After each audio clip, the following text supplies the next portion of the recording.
Toutankhamon, l'un des personnages les plus renommés de toute l'Antiquité.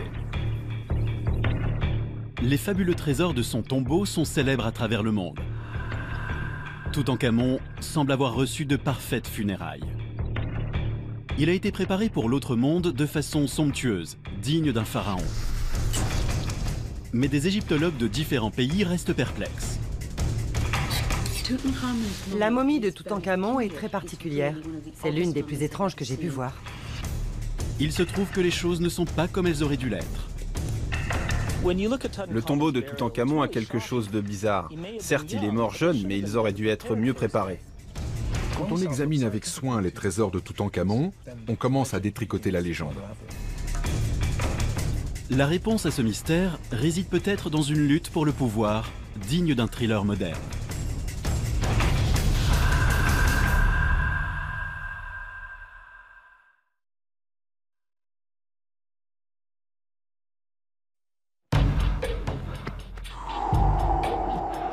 Égypte, 1323 avant Jésus-Christ. Un messager traverse le désert. Il est porteur d'une triste nouvelle. Toutankhamon, le jeune pharaon, est mort. Voici le récit de l'un des tombeaux les plus célèbres de l'histoire et des enjeux considérables autour de la succession du pharaon. Le peuple égyptien prend très au sérieux les funérailles de ses rois. Le pharaon doit être momifié avant d'être placé dans un impressionnant sarcophage. Il est enterré avec tous les biens nécessaires pour son voyage vers l'au-delà. Un rite essentiel pour que le pharaon puisse obtenir sa place parmi les dieux.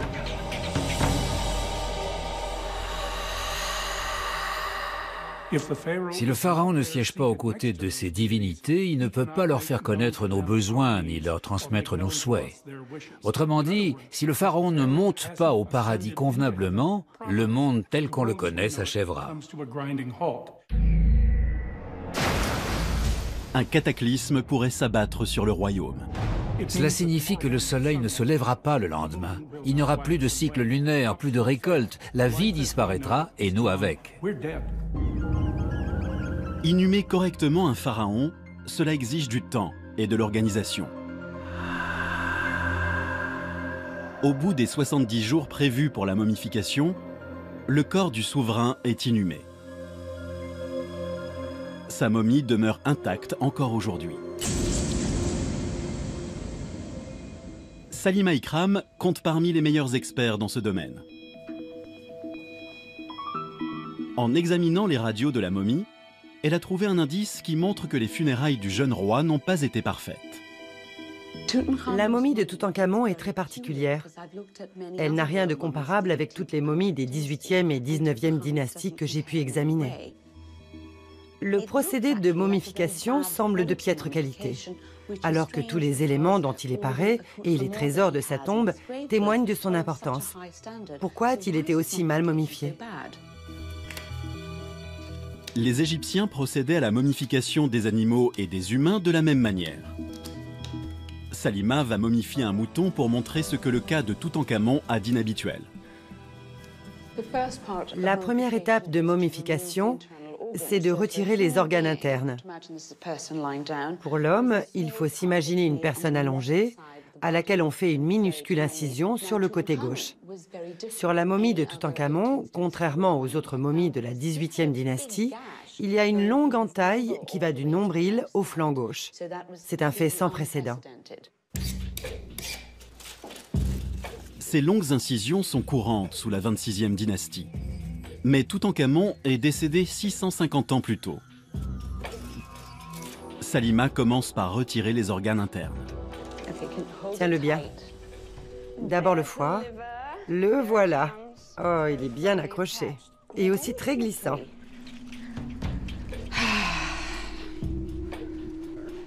Merci. Il faut avoir de la force dans le haut du corps pour tirer là-dessus.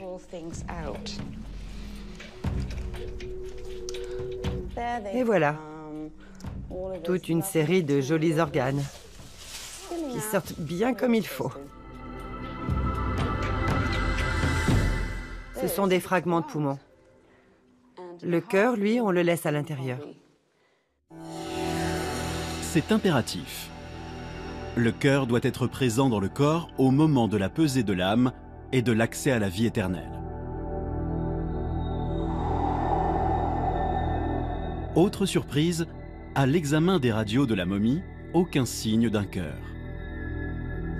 On pense qu'il n'y a pas de cœur à l'intérieur, mais la couche de bandelettes imbibée de résine peut très bien nous le dissimuler. Soit il n'y est pas, soit il est parfaitement caché à l'intérieur. Dans les deux cas, ça n'a rien d'habituel pour une momie de la 18e dynastie. Une fois retirés, les viscères du pharaon sont embaumés, enveloppés et placés dans de petits cercueils. Le tout est inhumé avec le corps dans ces coffres canopes.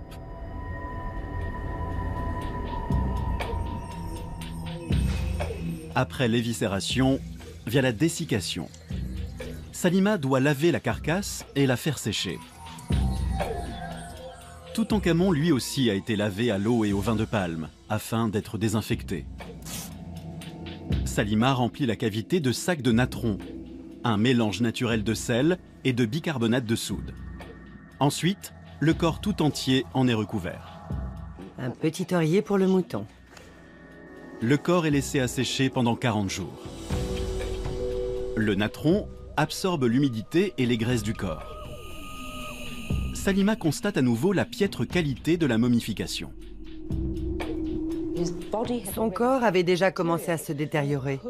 Peut-être est-il mort à un endroit où ce rite n'a pas pu être pratiqué immédiatement, où il n'y avait pas de natron. Salima Ikram fait une hypothèse intéressante. Toutankhamon a peut-être été tué au combat, ou bien il est mort à la chasse. En tout cas, loin de la vallée du Nil. Les embaumeurs ne pouvaient alors pas agir immédiatement. Le corps devait être rapatrié en toute hâte.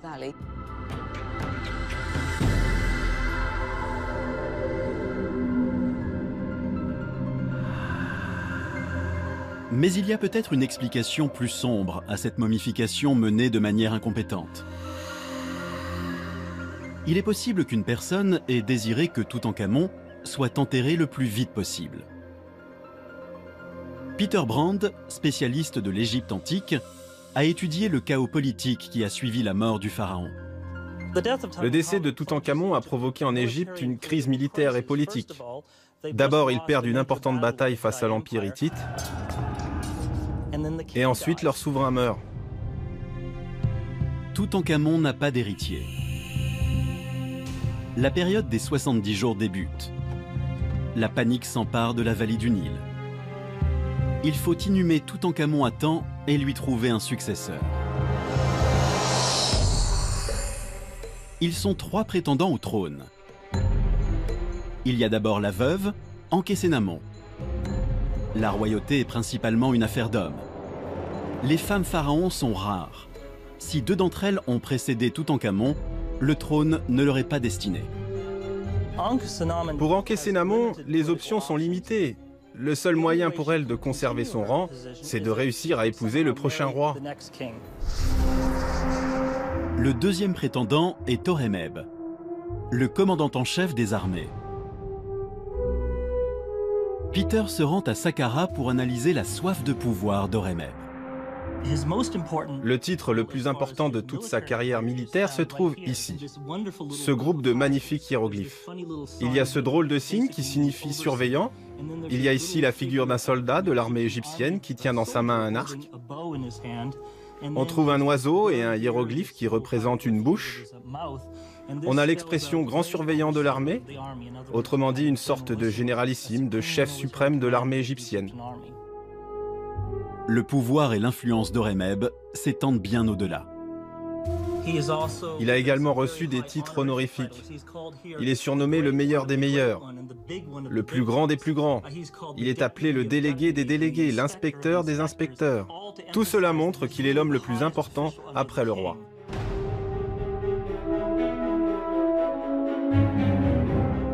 Les bas-reliefs retracent sa carrière telle des curriculums.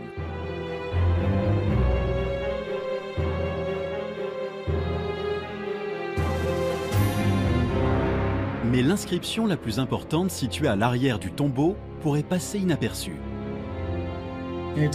Ce petit groupe de hiéroglyphes ici nous indique qu'il a été nommé héritier du trône. Et par conséquent, il est le successeur officiel de Toutankhamon. Mais Horemheb rencontre un problème. Il mène une campagne militaire hors du pays. Cela laisse une ouverture à un troisième prétendant.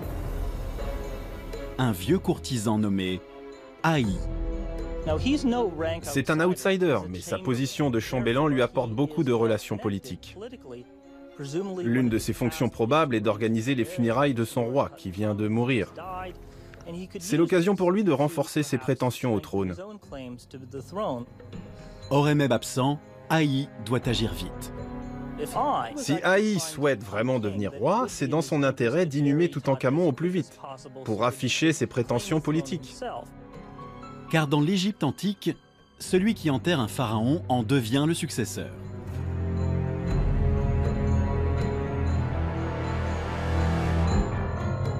Toutankhamon, en route pour le repos éternel, est cause de nombreuses rivalités.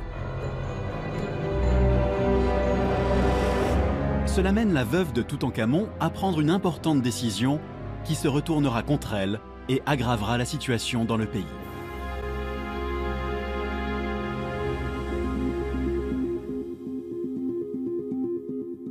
Le jeune pharaon Toutankhamon est mort. La première étape du rite de momification a commencé.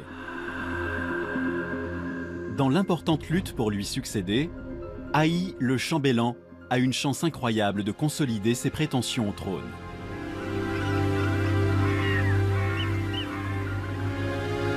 Depuis 1978, Kent Weeks cartographie tous les tombeaux répertoriés et accessibles de la vallée des rois. L'histoire du tombeau de Toutankhamon suggère qu'Haï a réussi une incroyable manœuvre politique.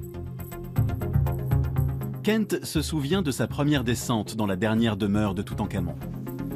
Vu les autres tombeaux que j'ai pu visiter avant celui-ci, je m'attendais à découvrir quelque chose de grandiose. Des milliers de mètres carrés consacrés au plus grand des souverains.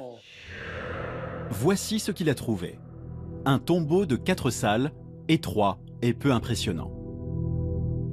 On entre et tout y est très décevant. Les parois ne sont pas décorées. Les salles peuvent à peine accueillir une demi-douzaine de personnes. C'était un vrai choc. Kent est persuadé qu'un tel tombeau n'a pas été bâti pour Toutankhamon. Il devait avoir prévu pour lui-même, ailleurs dans la vallée, un autre tombeau digne d'un pharaon.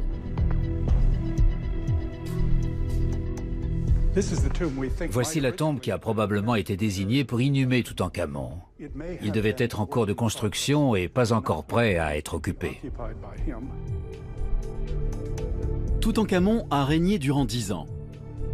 Le tombeau était habituellement commandé juste après la succession. Il est surprenant que le tombeau n'ait pas été achevé au moment de sa mort. Voilà de quoi est faite la vallée des rois. C'est du calcaire.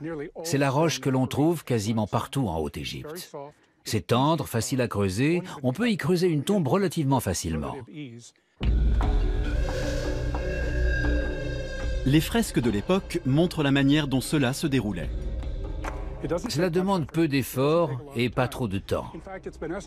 On estime qu'un groupe d'environ 8 ouvriers pouvait déblayer quotidiennement l'équivalent d'1 mètre cube de roche calcaire. À ce rythme, il aurait fallu compter 15 mois pour un grand tombeau. Le fait que la tombe royale de Toutankhamon n'ait pas été achevée durant ses 10 ans de règne pourrait être dû à des circonstances particulières. La fin de la XVIIIe dynastie marque une période de trouble pour le peuple égyptien. Il traverse une série de crises. L'Égypte est en guerre. Et Toutankhamon connaît de graves problèmes dans son pays. Il dirige un pays qui se remet des bouleversements causés par son père. Surnommé le pharaon hérétique, Akhenaton a abandonné le culte des dieux habituels et banni les prêtres.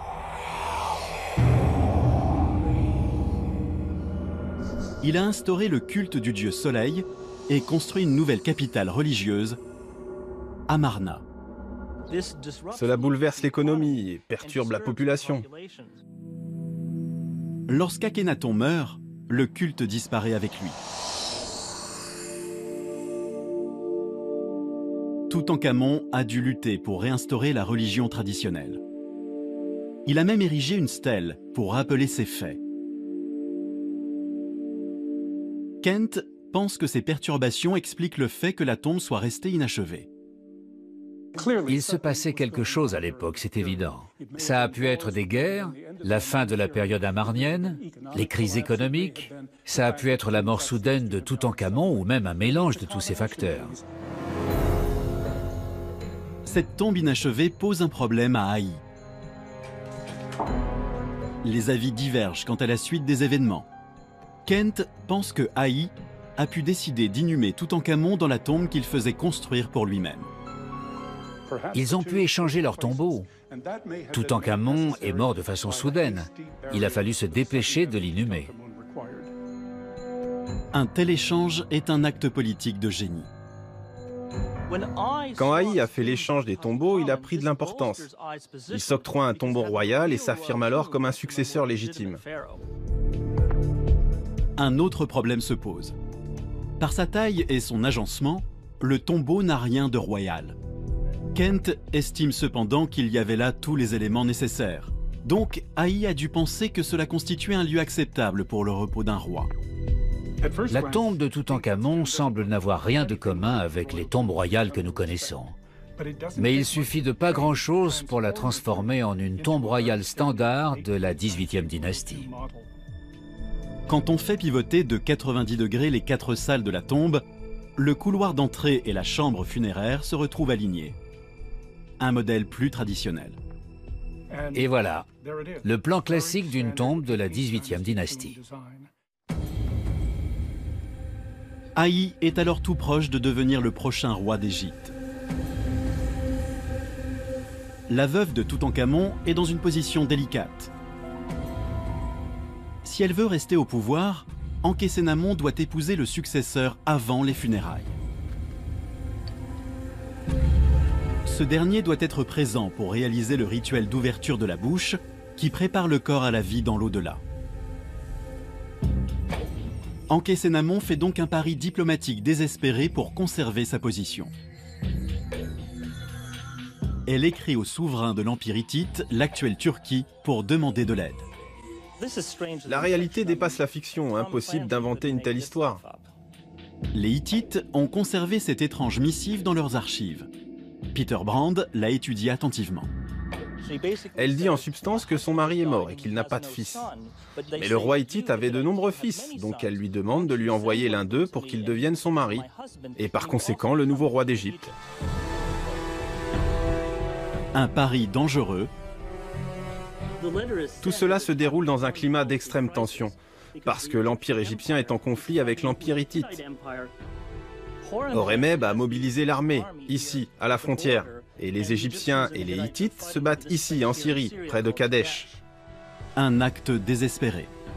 La reine dit qu'elle a peur. Elle redoute d'épouser une personne qui n'est pas de sang royal, Horemheb ou Haï par exemple. Elle ne veut pas. La veuve manque de temps. Pour que son pari soit payant, la lettre doit arriver avant les funérailles de son mari.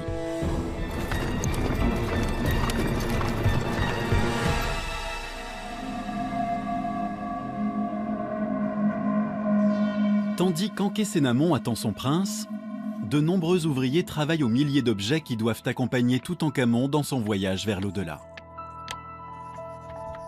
Haï rencontre un autre problème. Le cercueil de Toutankhamon doit être placé à l'intérieur d'un sarcophage. Haï n'en possède pas.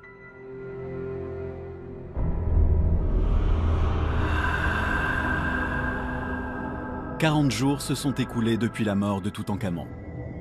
Le temps vient à manquer. Il reste 30 jours avant les funérailles. Ça met du temps à fondre.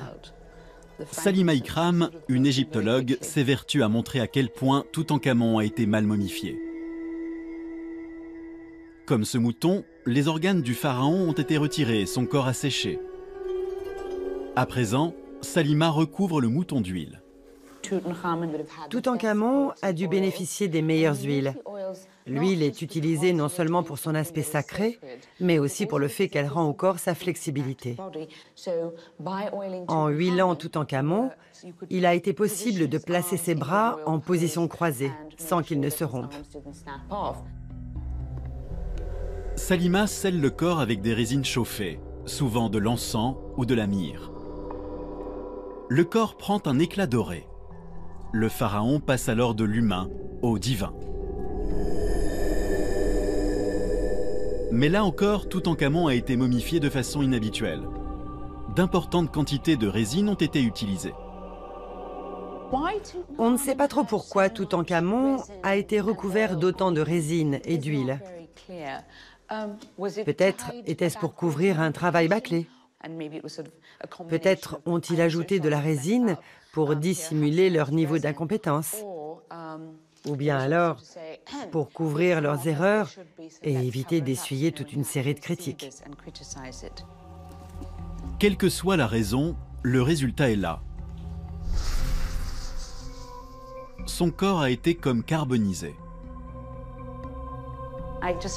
Je peux sentir la chaleur sous mes mains.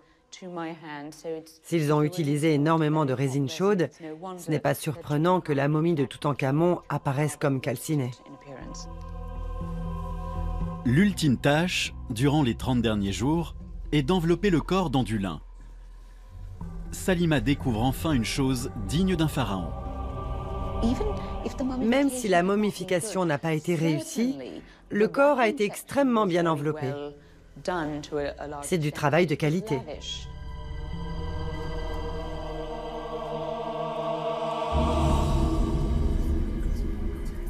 La momification du mouton est terminée. La momie de Toutankhamon est placée dans un magnifique cercueil en or massif. 2 autres cercueils viennent recouvrir le premier pour davantage de protection. Le tout est placé dans un sarcophage de pierre dans le tombeau.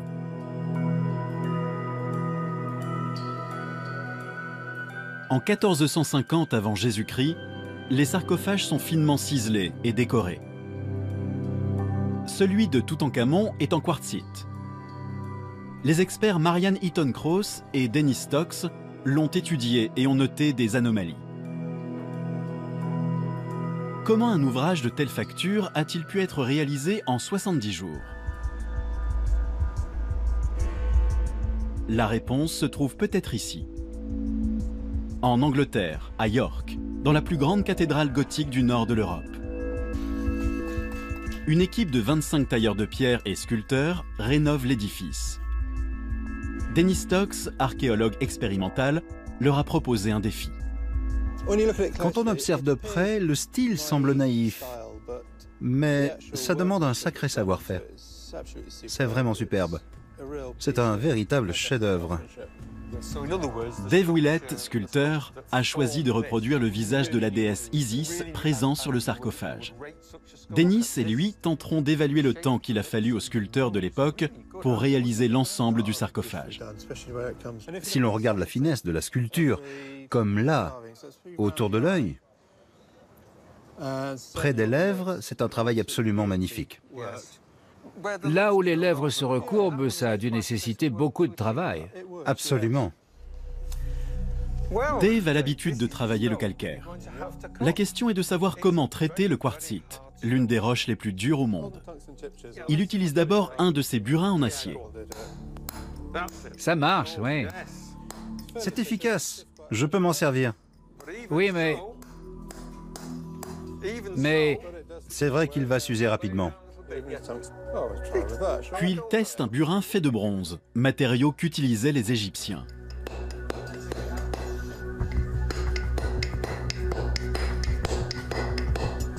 C'est pas terrible. Dave n'est pas convaincu par ces 2 outils. Après des années de recherche sur les techniques archaïques, Dennis a conclu que les Égyptiens utilisaient du silex. C'est bien plus efficace que le bronze. ça semble fonctionner. C'est bien mieux que le bronze. Avec une roche aussi dure, on voit qu'on a besoin de pierre pour travailler la pierre. Oui, absolument. Dave se met au travail. Le visage de la déesse est en relief. Une fois le tracé réalisé, il doit tailler la pierre autour, une tâche qui s'annonce laborieuse. C'est très différent d'utiliser un outil fait de pierre plutôt qu'un outil fait d'acier.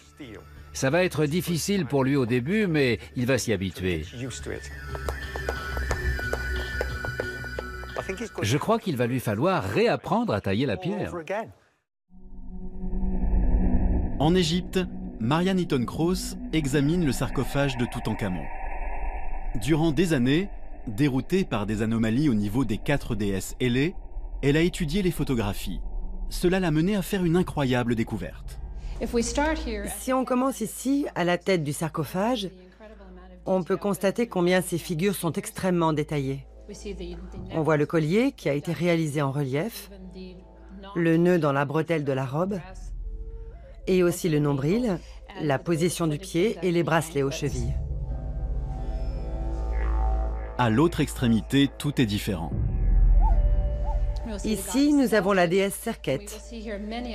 On retrouve bon nombre de détails, mais ceux-ci sont seulement peints. Elle n'a pas de nombril. La tête du sarcophage a été très travaillée. On voit que cette extrémité-ci a été peinte et plutôt à la hâte. Dans la cathédrale d'York, le sculpteur Dave Willett commence à comprendre pourquoi certaines parties sont plus abouties que d'autres. Il lui a fallu 50 heures pour tailler la pierre et faire ressortir le visage. Il découvre comment les Égyptiens ont pu réaliser le sarcophage et ce qu'ils ont dû endurer pour y parvenir. En utilisant des morceaux de granit, ils ont pu retirer de grosses portions de pierre, parce que c'est bien plus efficace que d'utiliser du silex. Mais c'est un travail extrêmement difficile. Il devait être complètement épuisé. Il fallait être costaud pour faire ça toute la journée.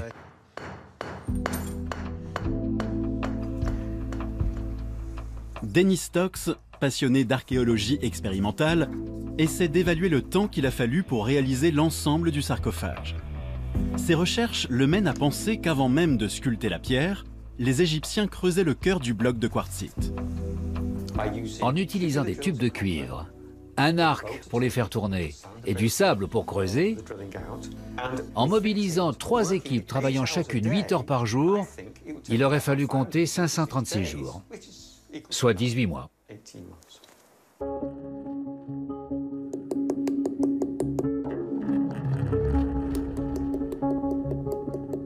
Finalement, après 4 semaines de labeur, Dave a terminé la déesse. Hey, impressionnant! On a l'impression qu'elle nous regarde. Oui. C'est du beau travail, bravo. C'est vraiment incroyable de parvenir à produire autant de détails avec un si petit morceau de silex. Oui, c'est vraiment étonnant. Au départ, je ne pensais pas m'en sortir avec du silex. Mais je me rends compte maintenant du savoir-faire des artisans de l'Égypte antique. D'après cette expérience, Dave estime qu'il faudrait 6 années à un seul homme pour réaliser le sarcophage. Mais tout suggère qu'il s'agit de l'œuvre d'une équipe d'artisans. Combien d'hommes pouvaient travailler en même temps sur ce projet? Je dirais 8 ou 10 personnes. Bien, alors disons 10. Cela nous ramène à 8 mois de travail. Le sarcophage n'a pas pu être réalisé dans la période des 70 jours. Toutankhamon aurait donc dû le commander avant de mourir. Mais Marianne Eaton-Krauss pense qu'il pourrait y avoir une autre explication. J'ai remarqué quelque chose qui m'a véritablement surprise. Il y a des traces d'inscriptions antérieures. Si l'on regarde de près, on devine ici une sorte de rond, un signe utilisé dans le mot égyptien signifiant éternité. Ici en bas, on voit le signe du T, la lettre T. Et là, on a une ligne transversale et juste à côté, un petit fragment d'une autre ligne. C'était la ligne de séparation qui allait jusqu'au-dessus. Il y aurait sous les inscriptions du sarcophage d'autres hiéroglyphes. Les ailes des déesses sont porteuses d'autres révélations. Il est évident que les ailes ont été rajoutées. On voit des restes de hiéroglyphes. Il y avait là toute une colonne de signes. Pour les artisans, les ailes ont donc joué un double rôle, masquer les premières inscriptions et réduire la surface à retravailler. C'était une solution pratique. Cette décision a été prise simplement parce qu'elle permettait de gagner du temps. Ces découvertes l'amènent à une seule conclusion possible. Je suis persuadée que le sarcophage n'était pas destiné à Toutankhamon, que c'était celui de l'un de ses prédécesseurs. Toutankhamon a hérité d'une tombe de seconde main. Si le sarcophage n'est pas le sien, peut-être que le reste du célèbre trésor ne lui a jamais appartenu. La période de deuil de 70 jours touche à sa fin. Toutankhamon sera bientôt enterré. Ankhésénamon attend toujours des nouvelles d'un roi hittite méfiant. Elle a misé tous ses espoirs sur l'arrivée d'un prince qui prendrait le pouvoir à ses côtés. Les Hittites finissent par admettre que l'offre est sincère. Ils envoient un prince en Égypte pour épouser la reine et il meurt en route de façon mystérieuse, ce qui crée un grave incident diplomatique. Pour les Hittites, les Égyptiens sont responsables de la mort du prince. Le pari d'Ankhésénamon d'épouser un Hittite tourne court. Le roi hittite donne l'ordre d'attaquer l'Égypte en représailles. Au lieu d'avoir un mariage royal et un traité de paix, on a une défaite militaire et un fiasco diplomatique. Et la pauvre Ankhésénamon n'a toujours pas de mari. Par son action, elle aggrave la situation en Égypte et, sans le vouloir, tranche le problème de la succession.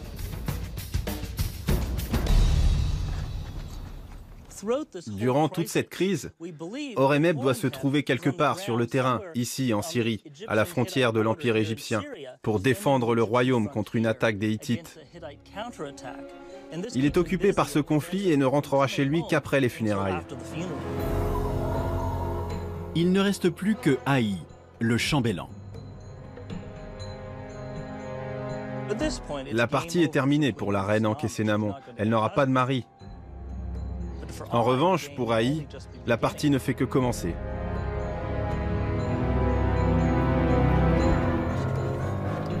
Un pharaon n'est jamais enterré sobrement. Toutankhamon doit être inhumé avec ses biens et les objets religieux qui le mèneront vers l'autre monde. Tout doit être fait dans les règles.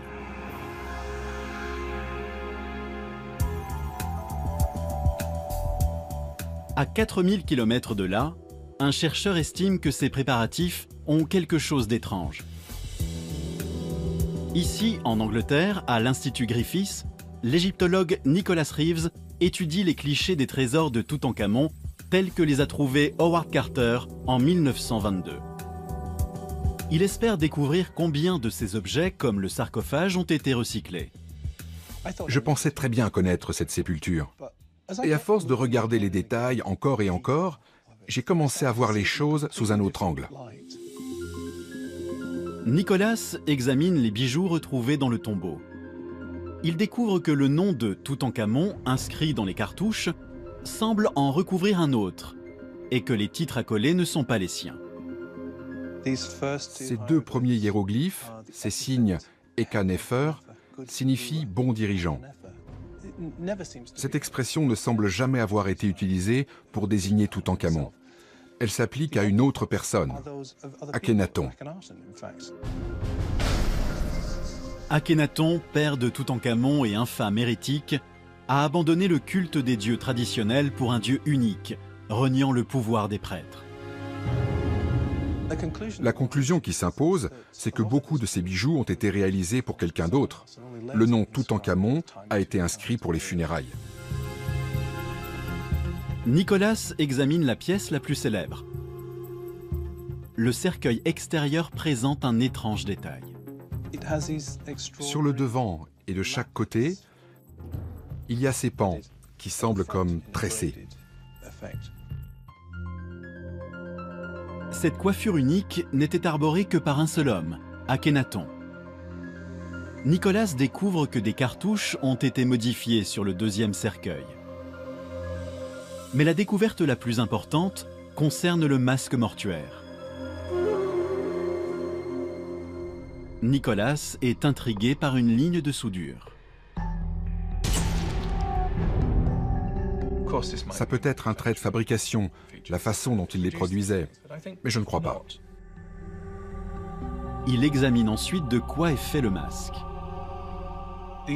Les incrustations de la coiffe sont en verre bleu. Sur le masque, c'est du lapis lazuli. Cela suggère une modification, une volonté d'améliorer. Cela le conduit à une étonnante conclusion. Je pense qu'on peut affirmer qu'il s'agit du visage de Toutankhamon. Mais je crois que le masque lui-même n'a pas été fait pour Toutankhamon.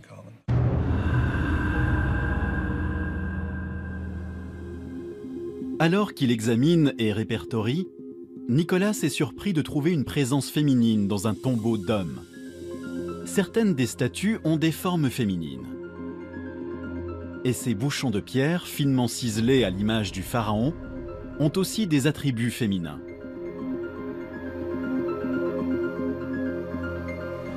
Ils viennent sceller des coffres en or qui renferment les organes embaumés.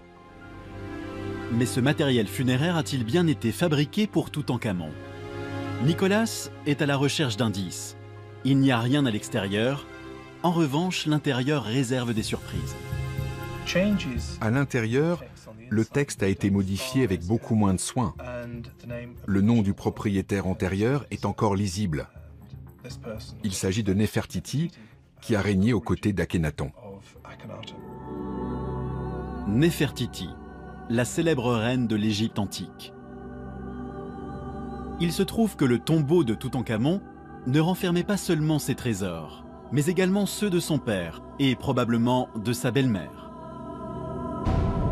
Si Haï était pressé d'inhumer Toutankhamon, c'était un bon moyen d'agir rapidement. Mais ces raisons étaient aussi d'ordre politique. L'histoire débute en 1907. Les archéologues qui fouillent la vallée des rois découvrent le tombeau KV55. Cela semble être une cachette pour une dépouille royale et du matériel funéraire.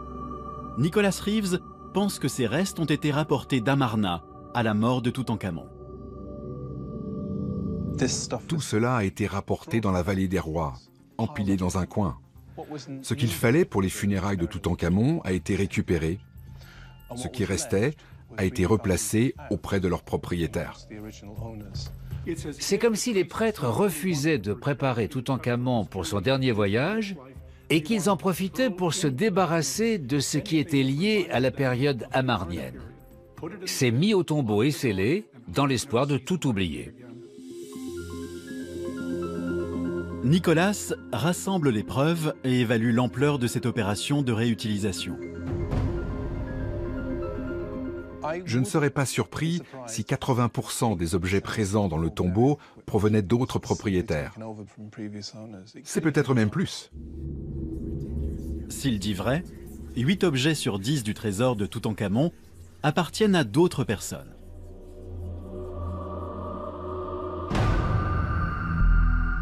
Le musée égyptien du Caire. Ici se trouvent exposées les 4 structures dorées provenant du tombeau. Celle-ci fait la taille d'une grande voiture. Elle fascine depuis longtemps l'égyptologue Zahi Hawass. Ces coffres-chapelles, ce sont les réalisations les plus belles du tombeau. Elles protégeaient la momie. C'est là que le roi reposait. Ces structures font partie d'un assemblage magique requis pour mener Toutankhamon vers l'au-delà. Mais là encore, tout n'est pas à sa place. La momie de Toutankhamon, enfermée dans 3 cercueils, est placée dans son sarcophage de fortune en pierre. Les artisans ont ensuite assemblé la première des 4 structures. Les 3 autres sont venus s'emboîter par-dessus comme des poupées russes. Chaque chapelle est faite de 51 pièces et est ornée de textes et de figures divines. Sous la première chapelle est fixé un drap mortuaire en lin. La taille de ces structures a dû représenter un défi pour les ouvriers. Dans cet espace exigu, une fois les structures en place, il n'y avait pas plus d'1 mètre de chaque côté. Et les repères existants se limitaient à de petits hiéroglyphes encore visibles sur la seconde structure. Ce sont ces signes en noir. Cela montre que cette pièce se rattache à celle-ci et que cette autre pièce se rattache à celle-là. C'est ainsi que les ouvriers ont pu assembler ces structures. Regardez, on retrouve ce signe et ce signe, et encore ces deux-là. Voilà comment cela a été possible. La tâche est colossale. Certaines pièces pèsent 1 demi-tonne. Personne ne peut imaginer comment ces ouvriers ont pu travailler dans un lieu aussi étroit. Quand je pénètre dans la chambre funéraire, j'imagine combien ces gens, il y a plus de 3000 ans, étaient dévoués à leur tâche. Ils ont fait un travail remarquable pour s'assurer que ce jeune homme puisse s'élever avec son trône au milieu des dieux. Un ouvrage au millimètre près qui semble avoir été parfaitement calibré pour la chambre funéraire et le sarcophage. Mais sur certains des panneaux de bois, on trouve le disque solaire associé à Akhenaton. À Oxford en Angleterre, Nicholas Reeves tire ses conclusions. Comme pour le reste, quand on examine de près ces chapelles, on s'aperçoit que tout n'est pas totalement parfait. Certains cartouches portant le nom de Toutankhamon semblent avoir été modifiés. Il semble parfaitement évident que certaines chapelles, si ce n'est toutes, ont été fabriquées pour d'autres souverains. Haï est en passe de réussir. Le trône est à portée de main. Par une action audacieuse, Haï renforce sa légitimité.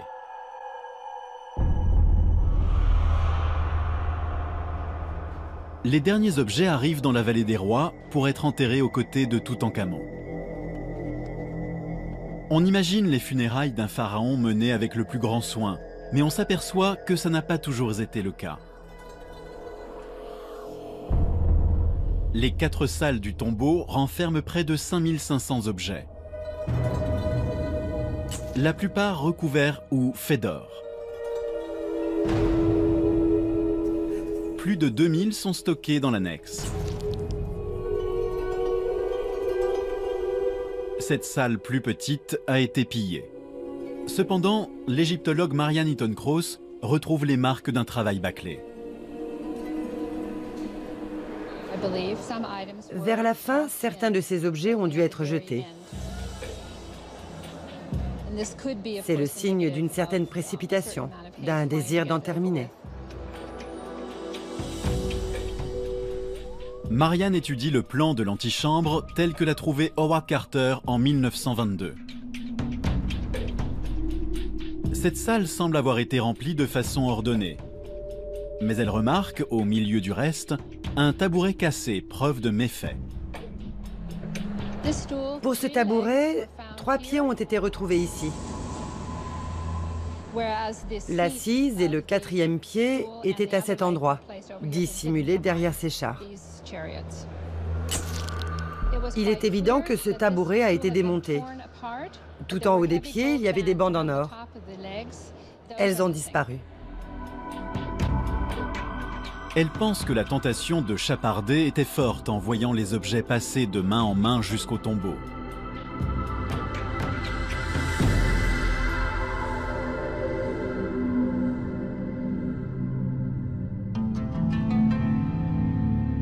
Toute tombe royale est ornée de fresques murales représentant des scènes de l'autre monde pour accompagner le pharaon dans son voyage. Un élément qui ne peut en aucun cas être de seconde main. Betsy Bryan, expert en art, étudie la façon dont cela a été fait. Elle recherche les traces d'un travail précipité. Ce petit tombeau a représenté un vrai défi pour ceux qui ont dû travailler là. Chose peu habituelle pour une tombe royale, les personnages sont presque grandeur nature. Ils sont bien plus grands que ce qu'on s'attendait à trouver dans un lieu si étroit. C'est vraiment la conséquence directe d'un manque de temps. Il fallait plusieurs mois pour décorer une tombe royale plus grande, comprenant différentes salles. Ce n'est pas le cas ici. Si tout le monde est mis à contribution, c'est possible de décorer une telle salle en 2 jours. C'est pas si compliqué. Par manque de temps et de surface, les artistes ont imaginé une version condensée du passage de Toutankhamon de ce monde à l'autre. C'est vraiment fascinant. On commence de ce côté-ci. Il est dans ce monde en momie. D'un seul coup, il marche. Et le temps d'arriver au bout de cette paroi de 6 mètres, il est déjà dans l'autre monde, un dieu parmi les dieux. Betsy Bryan n'a aucun doute sur la qualité du travail. Il faut bien l'avouer, c'est un travail plutôt médiocre. C'est du travail bâclé, c'est le moins qu'on puisse dire. Mais il y a une scène qui fait l'originalité de ce tombeau. Un homme habile a fini par s'emparer du trône vacant. La conclusion d'une histoire inscrite pour l'éternité sur cette paroi du tombeau. Ici, on a la représentation du rituel de l'ouverture de la bouche réalisé par le successeur de Toutankhamon. C'est quelque chose d'inédit, en particulier dans une tombe royale. Pour le successeur, l'objectif est clairement d'asseoir sa légitimité. Il n'y a aucun doute quant à l'identité du personnage. Le cartouche au-dessus révèle son nom. Il s'agit d'Aï. Aï a surpassé ses adversaires et s'est proclamé pharaon. Bien évidemment, c'est un moyen de légitimer son action. C'est une façon d'affirmer qu'il est l'héritier légitime. Il s'affiche en grand de la manière la plus ostentatoire possible. Enfin, le tombeau est prêt. L'enfant roi est mené de façon triomphale vers l'au-delà. Le pharaon Aï, qui a réussi à s'imposer comme successeur, règne jusqu'à sa mort, 4 ans plus tard. Il est inhumé dans le tombeau initialement destiné à Toutankhamon. Horemheb finit par accéder au pouvoir à la mort du pharaon Aï. Dans une volonté d'asseoir sa légitimité, il a fait détruire de façon systématique toute trace d'Aï et de Toutankhamon. Mais qu'est-il advenu d'Ankhésénamon? Certains détails suggèrent qu'elle aurait épousé Aï. Elle disparaît ensuite des récits. Je pense que toute cette histoire de succession prouve que la politique est un jeu et que tout le monde joue pour gagner, surtout à cette époque. Toutankhamon n'était pas l'un des plus grands pharaons. Nous le connaissons aujourd'hui parce que son tombeau est resté quasi intact durant près de 3000 ans. Les récents travaux d'analyse ont montré que ses funérailles ont été précipitées. La lutte entre les puissants désireux de s'emparer du trône a relégué au second plan le soin apporté aux funérailles. Mais les recherches effectuées au sein de ce célèbre tombeau nous ont offert autre chose. Un aperçu fascinant des splendeurs de l'Égypte antique.